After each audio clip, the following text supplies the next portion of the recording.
Okay, so ito yung last problem for series and parallel pipe connection. We have problem number 4. So water is flowing at the rate of 300 liter per second from point A to E as shown. So papasok dito yung water. Okay, so magiging meron tayong Q1 dito, then Q2, Q3, Q4, Q5, and then Q6. Ang hahanapin natin is we determine the flow rate in each pipe. So, yung mga flow rates and the total head loss due to pipe friction from point A to D. And assuming that F equals to 0.025 for all pipes. Again, ang involved sa atin is friction factor. So, this means we will make use of the Darcy-Weisbach formula. So, this is a combination again of series and parallel. So, kailangan natin ma-identify ano ba yung mga in series and yung mga parallel. So, tapos gawan natin ng equations. So, ang first equation natin is yung makikita natin na directly in series is yung Q1 at saka Q6. Ay, yung pipe 1 at saka pipe 6, di ba? Etong pipe 1 at saka pipe 6, series yan sila for sure. So, we can equate Q equals to Q1 equals to Q6. And given kasi na ang Q natin is 300 liters, so 0.3 cubic meter per second.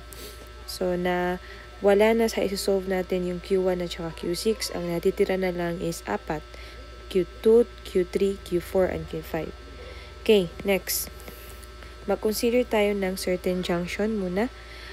We have at junction B, yung papasok equals to palabas. So, papasok yung Q1, lalabas ang Q2, Q3, at saka Q4. Okay, next, we have at junction D. At junction C muna. At junction C, you have papasok ang 3 at saka 4, then lalabas 5. Okay? And then, at junction D, papasok yung Q2 at saka Q5, and then lalabas as Q6. Okay, yan yung mga discharge. Then, how about yung mga head loss? So, yung head loss, pag parallel connection, they are equal. So, in this pipe connection, ang parallel dito is yung 3 at saka 4. So, HF3 equals to HF4. Okay? And as well as yung pipe 2 at saka yung sum ng 3 and 5, they are parallel. So, you have HF2 equals to HF3 plus HF5.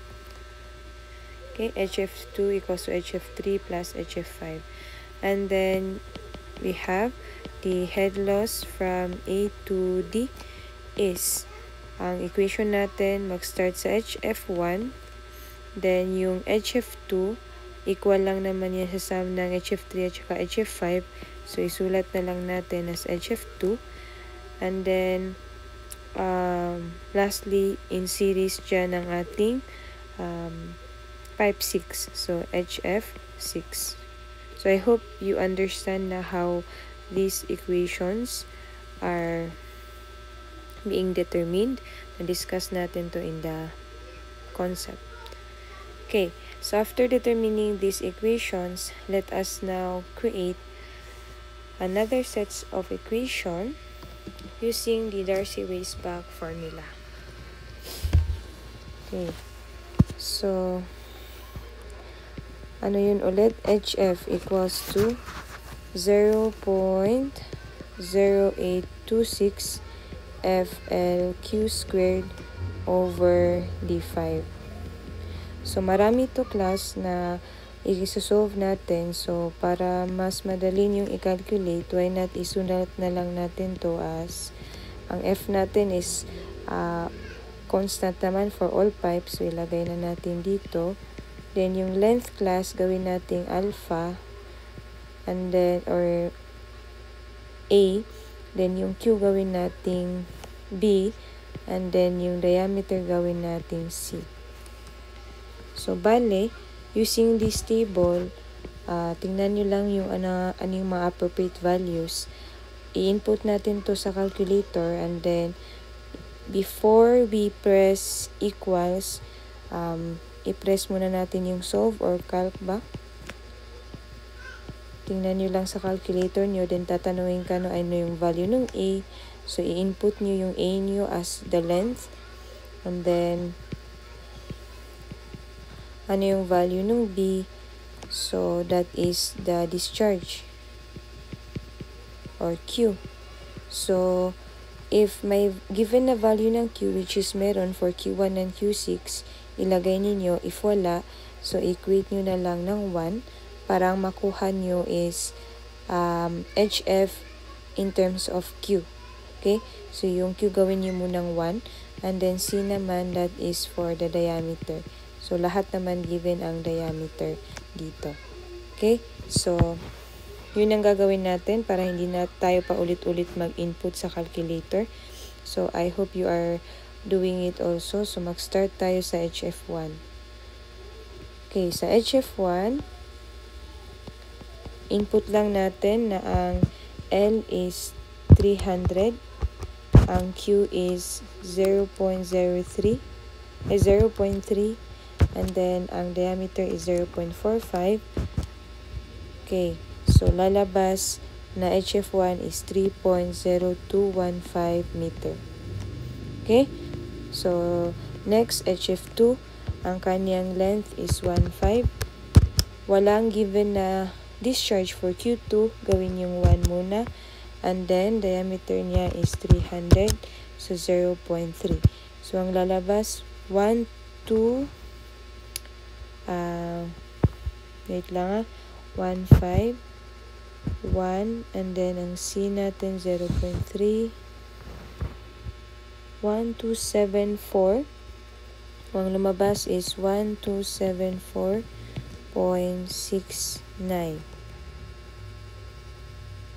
So, this is Q2 squared. Q2 squared. Okay, Q2 squared. And then, next, HF3. So, HF3, ang A natin is 600.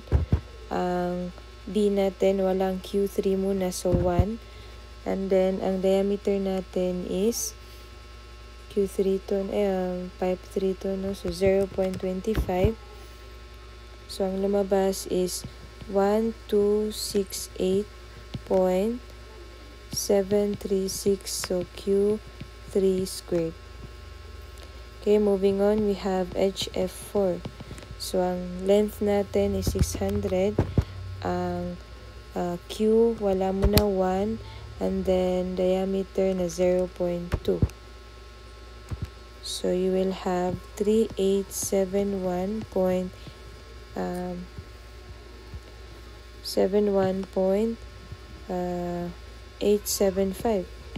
So, this is Q4 squared. And then, HF5. HF5, length 600, Q1, and then diameter is 0.3.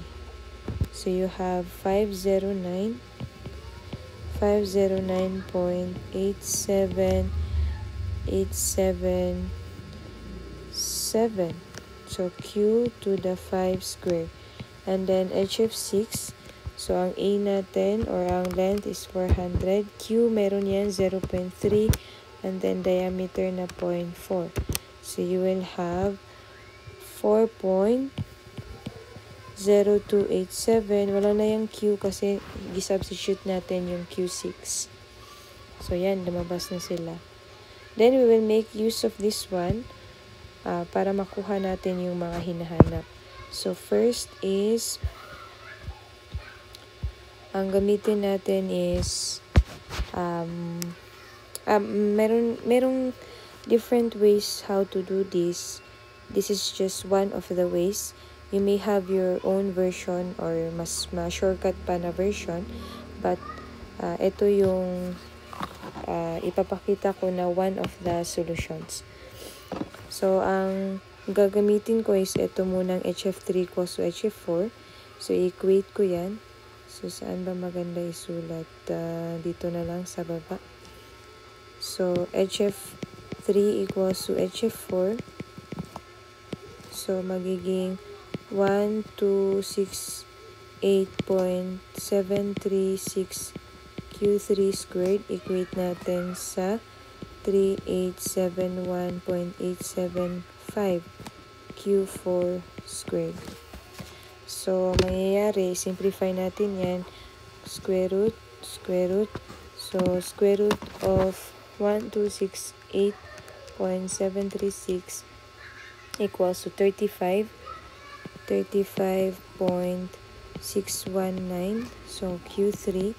And then, ito naman, square root of 3871.875 is 62.224 Q4. And then, express natin si Q3 in terms of Q4. So, i-divide natin ng 35.619. You have 1.7469 Q4. So, this is one of my equations. And then, pangalawa, I will use yung Q3 plus Q4 equals to Q5 at junction C. Okay, so Q3 plus Q4 equals to Q5. So, meron na akong Q4. So, gagawin ko tong 1.7469 Q4 and then plus Q4 equals to Q5. And I can solve here an equation for Q5 in terms of Q4. So, that is 1.7469 plus 1 is 2.7469 Q4. So, again, magagamit ko yan mamaya. And then, pangatlo is yung etong equation 6. So, HF2 equals to HF3 plus HF5. So, ang HF2 natin is 1274.69 Q2 squared equals to 1268.736 Q3 squared plus 509.877 Q5 squared. But, i-recheck natin plus itong HF2 because in my notes, it's 127. So, i-recheck ko lang ha. So, 0.0826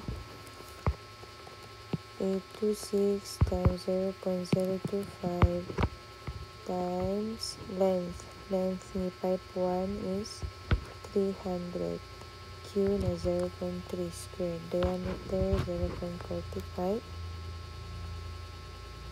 0.826 times length. Sorry, is 25.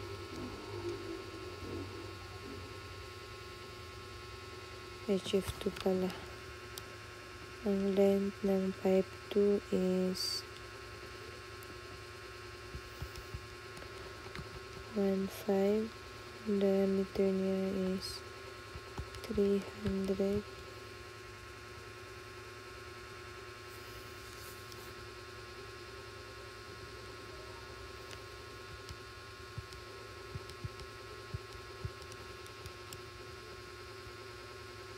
Yun, 1274 pa rin. So, 1274.69. So, ang gagawin natin, yung Q3 dito, palitan natin ng itong Q4. So, magiging 1274.69 Q2 squared equals to 1268.736 times 1.7469 Q4. Then, squared natin yan plus 509.877 Q5 squared. Yung Q5 din, palitan natin ng Q4. So, ang Q5 natin is ito. So, gawin natin 2.7469 Q4. And then, squared. Okay? So, i-simplify natin plus itong right side of the equation since lahat naman yan Q4. So, 736 times 1.7469 squared plus 509.877 times 2.7469 squared.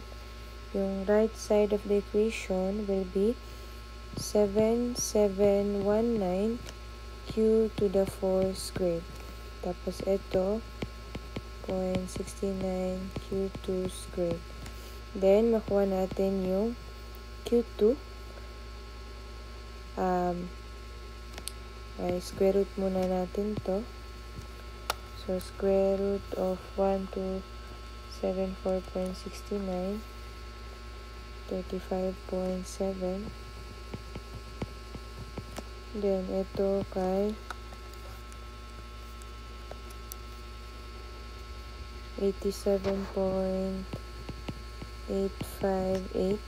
Q4. And then, solve for Q2.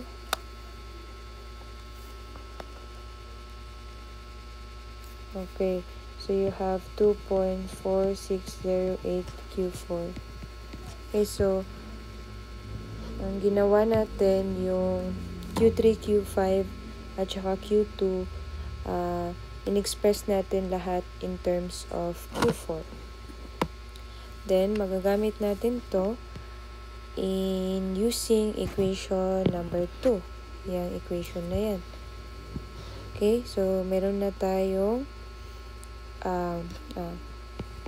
gamitin natin yun. So, Q1 equals to Q2 plus Q3 plus Q4. So, mangyayari, Q1 is already 0.3. Then, Q2 in terms of Q4, 2.4608 Q4. And then, ang Q3 is 1.7469 Q4. And then, Q4. Right? Then, from here, makukuha natin ang Q4. So, 0.3, 2.4608 plus 1.7469 plus 0.0576 cubic meter per second. So, nakuha na natin yung isa. Well, if makuha mo yung Q4, makuha mo yung Q2, Q3, and Q5. I-multiply lang siya. So, Q2, Q3, Q5.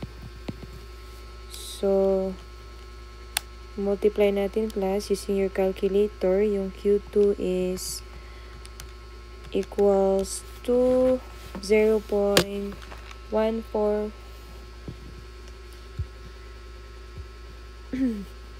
0.1418 cubic meter per second. Then Q3 using this equation naman, so times 1.7469, you have 0.1006 cubic meter per second. And lastly, yung sa 5, you have 0.1582 cubic meter per second. So, no need for Q1 and Q6 because alam na natin that they are equal to 0.3 cubic meter per second. Okay? So, next is yung head loss from A to D. So, we determine the head loss from A to D, and that is using equation 7, HF1 plus HF2 plus HF6. HF1 plus HF2 plus HF6. So, wala nang problema dito because meron tayong na-develop na equation for HF1 hanggang HF6, no? So, i-copy lang natin. You have 3.0215 add 1274.69. Ang Q2 natin is 0.1418. So, squared natin yan. Then, ang HF6 is 4.0287. So, using your calculator class, I will also use mine para sure na magtugma tayo ng sagot. So, A square plus, you will have 32.68 67 dito. So, 67 meters. This is the head loss from A to D. So, this is the these are the answers for problem number 4. Hope naintindihan natin, and then if you have any question, correction, clarification, just comment down below.